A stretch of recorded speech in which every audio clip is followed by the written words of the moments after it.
வணக்கம் ஃப்ரெண்ட்ஸ். லட்சுமி அவர்கள் எழுதிய காஞ்சனியன் கனவு அத்தியாயம் 2. சுளீர் என்று வெளியே வெயில் காய்ந்து கொண்டிருந்தும் கிழவன் நீலமேகம் பிள்ளை கனத்த போர்வையினால் தன் உடலை நன்றாக போர்த்தி கொண்டு கூடத்து கயிற்று கட்டிலில் படுத்திருந்தான். பல்லை கிட்டித்து கொள்ளும் குளிர் அவரது உடலை குலுக்கி கொண்டிருந்தது. காஞ்சனா, அம்மா காஞ்சனா, இங்க கொஞ்சம் வாயேன் என ஹீனஸ்வரத்தில் குறிப்பிட்டார் கிழவன். என்ன தாத்தா வேணும்? கை வேலையாயிருக்கேன் என்று பதில் கொடுத்தால் உள்ளே புகையும் அடுப்பை ஊதி கொண்டிருந்த பேத்தி காஞ்சனை. இங்கே வந்தா தானே சொல்ல முடியும் என சலிப்பாக முணுமுணுத்த கிழவனின் தொண்டையை வளமான இருமல்கள் மேலே பேசாது தடுத்து விட்டன.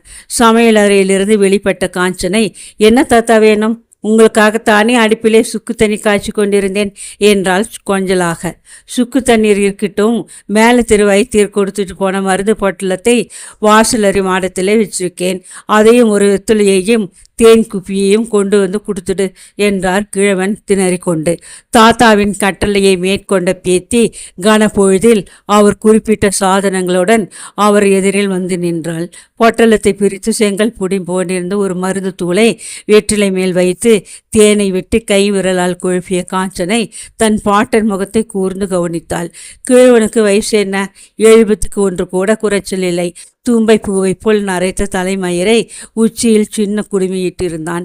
நெற்றியில் பட்டையாக தீட்டிய விபூதியும் மூக்கில் நுனி மீது நழுவி விழும் வெள்ளி பிரேமிட்ட கண்ணாடியுமாக கிழவன் தோய் துளர்த்திய வெள்ளை வேஷ்டியில் சொகுசாக உட்கார்ந்திருந்ததால் காய்ந்த குச்சியைப் போல் சிடுக்கென்று இருப்பான். ஆனால் வயது காலத்தில் எத்தனை நாள் ஆரோக்கிய வேஷம் போட முடியும்? 2 நாள் ஜுரத்தில் அவனது தள்ளாமை முழுமையும் இப்போது அவனது அவயவங்கள் ஒவ்வொன்றிலும் தென்பட்டதை காஞ்சனை கண்டு ஆச்சரியமடைந்தாள். என்ன தாத்தா, இந்த ஜுரத்திலே ஒரே முட்டா பொக்குன்னு போயிட்டீங்களே என்றாள் கவலையுடன் அவள். ஆமாம், உன் தாத்தாவுக்கு இப்போதான் 18 வயசு நடக்குதாக்கும். காடு வாங்கிறது, வீடு போங்கிறது. இந்த பாவி உசுறு உங்கள் 2 பேருக்காக மட்டும் உடம்பை விட்டு போகாது அடிச்சு கொண்டு கிடக்கிறது என்று சலிப்புடன் கூறிய கிழவன் படுக்கையில் எழுந்து மெல்ல உட்கார்ந்தார். தேனில் குழைத்த மருந்தை பாட்டனின் கையில் கொடுத்த காஞ்சனை வாய்விட்டு சிரித்தாள். என்னம்மா, உனக்கு சிரிப்பு பொத்து கொண்டு போகுது என்று கேட்டான் கிழவன். இல்லை தாத்தா, அண்ணா பட்டணத்திலே பெரிய டாக்டர் வேலை பார்க்கையிலே உங்களுக்கு மட்டும் மேலே திரு வைத்தியர் அண்ணாச்சிக்கிட்டே எத்தனை நம்பிக்கை, அதை நினைத்தாலும் சிரிப்பு வருது என்று புன்னகை செய்தாள் அவள். கிழவன் மருந்தை ஒழுங்கிவிட்டு நாக்கை சப்பு கொட்டினான். அண்ணாசாமி நல்ல கைராசிக்காரன். மண்ணை அள்ளி கொடுத்தாலும் சீக்கு பருந்து போகும். அந்த நம்பிக்கை எனக்கு எப்பவும் உண்டு. உங்கள் அண்ணன் பெரிய டாக்டர் ஆயிட்டானுக்காக அது அவனுக்காச்சு, உனக்கு பெருமை காட்சி. எனக்கு என்ன ஆச்சு என்றார் கேலியாக. போங்க தாத்தா, அண்ணா மட்டிலும் இருந்தா இத்தனை நேரத்திலே உங்கள் ஜுரமெல்லாம் பறந்து ஓடி போயிருக்குமே. போன வாட்டி அண்ணா இங்கே வந்திருந்தப்போ எனக்கு குளிர் ஜுரம் வந்ததே. ஒரு வேளை மருந்து கொடுத்து சரிப்படுத்திட்டாங்க. அண்ணா ரொம்ப கெட்டிக்காரங்க. மேலே திரு வைத்தியர் மருந்தை 4 நாளாகத்தான் நீங்களும் சாப்பிட்டு வரீங்க. ஒரு குணத்தையும் காணும்.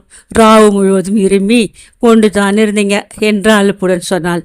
அண்ணன் இங்கிலீஷ் வைத்தியம் படிச்சுட்டானதும் உனக்கு நாட்டு வைத்தியம்னா ஏலக்காரமாக தோணுது. நாளை காலையிலே பார் என்னை தாவாரத்திலே பாயை விரிச்சு கொண்டு கம்பராமாயணம் படிக்காட்டி நான் நீலமேகம் பிள்ளை இல்லை. நாட்டு மருந்தெல்லாம் இங்கிலீஷ் மருந்தை போல வியாதியை நறுக்குன்னு கிடைக்காது. உடம்பிலை ஊறின பிறகுதான் குணம் தெரியும் என்றார். ஏன் தாத்தா, உங்கள் ஜுரத்தை பற்றி அண்ணாவுக்கு கடுதாசை கூட எழுதி போடலையே? ஏன் போடலின்னு கோச்சு கொண்டா என்ன பண்ணுறது என்று கவலையுடன் வினவினாள் பேத்தி. அதுக்கொன்னும் இப்போ அவசரமில்லை. அவன் வேலையை ஒப்புக்கொண்டு 4 மாதம் கூட ஆகலை. தாத்தாவுக்கு உடம்புக்கு ஆகலைன்னா பையன் புறப்பட்டு ஓடி வந்துடுவான். வேலைக்கு போன புதுசில் லீவு எடுத்தா அழகாக இருக்குமா? என்னை ஒன்றும் பண்ணாது, என் உடம்பு கல்லுக்குண்டு, நீ கவலைப்படாதே போ என்றார் கிழவன். அதுக்கு சொல்லலை தாத்தா, அண்ணாவுக்கு கடிதாசி போட்டால் அவங்க ஏதாவது பணம் செலவுக்கு அனுப்புவாங்களேன்னுட்டு சொன்னேன் என்றாள்.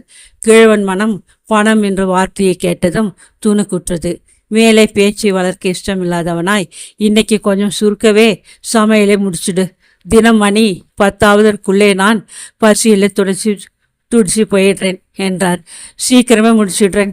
ஆனால் ரசத்துக்கு தாளிக்க எண்ணெய் இல்லை, நீங்க போன வாட்டி வாங்கி கொடுத்தது தான் எண்ணெய் என்று இழுத்தாள். கிழவனுக்கு குடும்பத்தின் தொல்லைகள் புதியதல்ல. இருந்த போதிலும் கடந்த சில வருஷங்களா அவன் போராடியது போல் வறுமையுடன் ஒருவருமே கஷ்டப்பட்டிருக்க மாட்டார்கள். தன்னந்தனியே என்றால் அவன் பட்டினி கிடக்கவும் தயார். சின்னஞ்சிறு பெண் காஞ்சனை ஆசைப்படும் பல பொருள்களை வாங்கி அனுபவிக்க வேண்டும் என ஆர்வம் கொள்ளும் யவன வயது. அந்த பேதை பெண்ணுக்கு ஆசைப்பட்ட பொருள்களை வாங்கி தர யோகிதையற்றவனாய் போய்விட்டாலும் வயிறு நிறைய சாப்பாடும் இடுப்புக்கு துணியும் வாங்கி தரக்கூட தன் சக்தி குறைந்து விட்டதே என்று சிந்தித்த கிழவன் கண்களில் கண்ணீர் வெள்ளம் நிரம்பிவிட்டது. தன் மன உணர்ச்சியை வெளியில் காட்ட விரும்பாத அவன், காஞ்சனா, எண்ணெய் இல்லவிட்டால் போகட்டும், தாளிக்காமலேயே ரசம் வச்சுடு என்றான். ஊமை என்று பதிலளித்த காஞ்சனை உள்ளே ஓடி சென்றாள். அவளது கரம் கொதித்து கொண்டிருந்த சாதத்தை கிண்டியதை ஒழிய மனம் கனப்பொழுதில் நகரத்தில் வேலை பார்த்து கொண்டிருந்த அண்ணன் சபேசனிடம் ஓடிவிட்டது. சென்னை ராஜஸ்தானியிலே முதல்வனாக வைத்திய பரீட்சையில் தேர்ந்து விஸ்வா நகரில் சர்க்கார் ஆஸ்பத்திரியில் வேலை பார்க்கும் தன் தமையனை நினைத்து காஞ்சனையின் உடல் பெருமிதத்தினால் ஊறிட்டு போயிற்று. அண்ணன் என்றால் எப்படிப்பட்டவன்? காஞ்சனையின் மீது உயரே வைத்து கொண்டிருப்பவன் அல்லவா? லீவின் போது ஊருக்கு வரும்போதெல்லாம் அவளுக்கு புடவை, ரவிக்கை, சோப்பு என்று ஒன்று மறக்காமல் தேவையான பொருள்களையெல்லாம் வாங்கி கொண்டு வருவானே. காஞ்சனை பள்ளிக்கூடத்தில் தமிழ் மட்டும்தான் படித்திருந்தாள். வயது வந்த பெண் என படிப்புக்கு முழக்கு போட்டுவிட்டு வீட்டில் அடுப்பங்கரைக்குள் புகுந்து கொண்டதும் அவளுக்கு உலகத்தின் சம்பந்தமே அற்று போய்விட்டதா? இல்லை. அண்ணன் சவேசன் அவளது அறிவு விருத்தியில் எத்தனை கருத்து காட்டினான். தனது வைத்திய புத்தகங்களை வைத்துக்கொண்டு வியாதிகளின் சக்தியையும் அவைகளை கவனிக்காவிடல் ஏற்படும் தொந்தரவுகளையும் நாகரிக மருந்துகள் செய்யும் விசித்திரங்களையும் பூத கண்ணாடியில் கிருமிகள் அளிக்கும் பல்வேறு தோற்றங்களையும் இன்னும் பல விஷயங்களையும் எடுத்து சொல்லியிருந்தான். அவன் சொல்லி தந்திராவிடல் அவளுக்கு எப்படி வைத்திய தொழில் மீது பக்தி ஏற்பட்டிருக்கும்? காஞ்சனை நேரே பார்ப்பது போல் பல 100 மைல்களுக்கு அப்பால் இருந்த தன் தமையனை மனக்கண்ணால் பார்த்து கொண்டிருந்தாள்.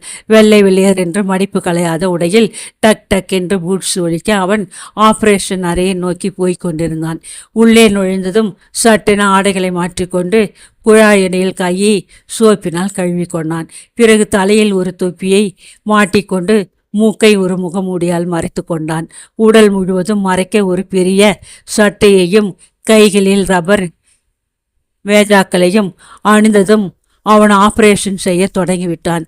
ஐயோ, அப்போது அண்ணாவை பார்த்தால் பூச்சாண்டி மாதிரி அல்லவா இருப்பார் என்று எண்ணிய காஞ்சனை தன்னையும் மீறி கல்கென்று சிரித்தாள். சாதத்தை வடித்து கீழே வைத்ததும் பக்கத்திலே தட்டில் பொறுக்கி வைத்திருந்த தோட்டத்து கத்திரி பிஞ்சுகளை எடுத்து மெதுவாக நறுக்க ஆரம்பித்தாள். மெல்லிய தன் விரல்களை உற்று பார்த்து கொண்டே தனக்குள் முணுமுணுத்தாள். இந்த கை கத்திரிக்காயை நறுக்க பிறந்தது. அண்ணன் கை கத்தி பிடித்து பல உசிரை காப்பாற்ற பிறந்த கை என்று நினைத்தவள் கண்களில் லேசாக கண்ணீர் படர்ந்தது. கத்திரிக்காய் கூட்டு என்றால் அண்ணனுக்கு ரொம்ப பிடிக்கும். பாவம், உத்தியோகத்துக்காக சரியான சாப்பாடு இன்றி கஷ்டப்படுகிறார். அங்கே அவர் அப்படி சோறு தண்ணீர் கூட இல்லாது சம்பாதிக்க விட்டால் மரம் போல் வளர்ந்து நிற்கிறாளே காஞ்சனை. அவளுக்கு கல்யாணம் செய்ய வேண்டுமே, அதற்கு பணம் வேண்டாமா? பணம் இல்லாவிட்டால் பெண் வீட்டோடு தானே கிடக்க வேண்டும். என்ன பெண் ஜென்மம்! தாத்தாவுக்கும் அண்ணனுக்கும் பெரிய பாரமாய் பிறந்து விட்டாள் காஞ்சனை. ஆண் பிள்ளையாக இருந்தால் மண்வெட்டியினால் நிலத்தை குத்தியாவது வயிற்றை வளர்த்து கொள்ளலாம். வீட்டு வாய்ப்படை வரை கூட வெளியே வரக்கூடாத பாழும் பெண் ஜென்மம் எடுத்த காஞ்சனை பிறருக்கு பாரமாகத்தானே இருக்க வேண்டும். நினைத்து பார்த்த அவளுக்கு தூக்கம் தாங்க முடியவில்லை. கூடத்து கயிற்றுக்கட்டிலில் படுத்து கிடந்த கிழவன் மனமும் பல எண்ணி தவித்து கொண்டிருந்தது. நீலமேகம் பிள்ளைக்கு சொத்து என்று இல்லாவிடனும் மாத்தூர் ஜமீனில் ஒரு காலத்தில் கணக்கு பார்த்து கொண்டிருந்தார். மாதம் 2 காலம் நெல்லும் வசிக்க வாடகையின்றி ஒரு ஓட்டு வீடும் கிடைத்தன. மனைவிக்கும் புருஷனுக்கும் அந்த வரும்படி எதேசமாக தோன்றியது. ஆனால் கிழவனின் ஒரே மகள் நகரத்தில் ஷெட்டி கடை கணக்கு பிள்ளை ஒருவனுக்கு வாழ்க்கைப்பட்டிருந்தவள் காலராவில் இறந்து விட்டாள். அவள் போன மறுநாளே கணவனும் அவளை பின்பற்றிவிடவே அனாதைகளான அவர்களின் 2 குழந்தைகளும் பாட்டியிடம் அடைக்கலம் புகுந்தன. குழந்தைகள் முதலில் அவனுக்கு ஒரு பாரமாகவே தோன்றவில்லை. கொட்டிலில் பால் பொழியும் ஒரு பசு, என்றும் குறையாத நெல் குதிர், இவை 2ம் இருக்கையில் குழந்தைகளை கண்ணின் கருமணியாக கவனித்து வந்தான். வாழ்க்கையின் சரிவுகள் நீலமேகம் பிள்ளையை பற்ற ஆரம்பித்தன. வயோதிகத்தினால் வேலை செய்ய சக்தியற்று போயிடவே கணக்கு பிள்ளை வேலையிலிருந்து 10 வருஷங்களுக்கு முன்பு நீங்கி கொண்டான். வேலையை விட்டு ஜமீன்தார் காருண்யத்தினால் வீட்டை சொற்ப வாடகைக்கு வைத்து கொண்டிருந்தான். பேரன் உள்ளூர் படிப்பில் முதலாவதாக படித்து தேறினான். அவனது ஆசையை கெடுக்கக்கூடாதென்று நகரத்திற்கு அவனை படிக்க அனுப்பினான். பேரன் உபகார சம்பளம் பெற்றாலும் மேல் செலவுக்கு பணம் வேண்டியிருந்தது. கிழவன் பணத்திற்கு எங்கே போவான்? பாவம், தள்ளாத வயதில் பேரனுடைய படிப்பிற்காக கிழவன் கரும்பு கொள்ளைகளை குத்தைக்கு எடுத்து வெயில் மழை என பாராது உழைக்க நேரிட்டது. பேரனை படிக்க வைக்கும் நிமித்தம் ஆனந்தமாக தன் கழுத்து பொன் சரடு கொடி கை காப்பு முதலிய நகைகளை பாட்டி பார்வதி புருஷனிடம் விற்க கயிற்று கொடுத்தாள். குழந்தையை போல நேசித்து வந்த மயிலை காளையை கிழவன் விற்க நேரிட்டது. பேரன் படித்து அந்தஸ்து அடைய முன் பாட்டி கண்மூடி விட்டாள். அண்ணனின் வைத்திய படிப்புக்காக காஞ்சனியும் எத்தனையோ கஷ்டங்களை அடைந்தாள். அண்ணாவுக்கு வேண்டும் என்ற ஒரு எண்ணத்திற்காக பாவம் அந்த பெண் தன் சுகத்தை தியாகம் செய்ய தயாராக இருந்த சந்தர்ப்பங்கள் அநேகம். ஒரு தடவை பரீட்சைக்கு கட்ட பணம் கேட்டு எழுதியிருந்தான் சபேசன். நீலமேக பிள்ளையிடம் செப்பு தம்படி கூட இல்லை. காஞ்சனை என்ன செய்தால், தன் கழுத்தில் போட்டிருந்த ஒரே ஒரு வடம் தங்கிலியை கயிற்று தாத்தாவிடம் கொடுத்து விற்று அண்ணனின் பரீட்சைக்கு பணம் கட்ட செய்தாள். கிழவன் யோசித்து கொண்டே போனான். பேரனால் இனி தொந்தரவில்லை. படித்து ஏறி அவன் வேலையில் அமர்ந்து விட்டான். காஞ்சனைக்கு தான் வழி பிறக்க வேண்டும். 18 வயதாகிய காஞ்சனை யவனத்தின் சோபையுடன் தளதளவென்று வளர்ந்து தோட்டத்து கத்திரி கன்றை போன்று கிழவனின் ஞாபகத்தை சதா வியாபித்து கொண்டிருந்தாள். கள்ளம் கபடறியாத அவள் வாழ்க்கையில் சுகமாக இருக்க வேண்டும். அந்த நாளை பார்ப்பேனா என பெருமூச்சிருந்தான். நீலமேகம் பிள்ளை வீட்டில் இருக்கிறாரா என்ற அதிகாரமான குரலை கேட்ட கிழவன் திடுக்கிட்டு எழுந்து உட்கார்ந்தான். சமையல் அறையில் இருந்த காஞ்சனை மிக்க கலக்கத்துடன் ஜன்னல் வழியை எட்டி பார்த்தாள். 6 மாத கடன்காரனை போல் வாயிற்படி அருகில் நோட்டு புத்தகமும் கையுமாக நின்ற கணக்கு பிள்ளை ஏழுமலையை கண்ட கிழவன் நடுங்கினான். வாங்க பிள்ளைவாள், உள்ளே வந்து உட்காரலாமே என்று நீலமேகம் பிள்ளை ஏழுமலையை வாய்க்குளிர உபசரித்தான். கூடத்தை ஒரு தரம் முறைத்து பார்த்த ஏழுமலை நின்று கொண்டே, இந்த வெத்து மரியாதையெல்லாம் இருக்கட்டுமையா, வாடகை சங்கதி என்ன என்று உரிமினார். இருமி தொண்டையை சரிப்படுத்தி கொண்ட நீலமேகம் பிள்ளை, அடுத்த மாதம் 1ஆம் தேதி அன்னைக்கு கட்டாயம் தந்துடுறேன், இந்த தடவை மன்னிச்சுக்கணும் என்றான். எத்தனை 1ஆம் தேதி? இத்துடன் சால்ஜா சொல்லியாச்சு.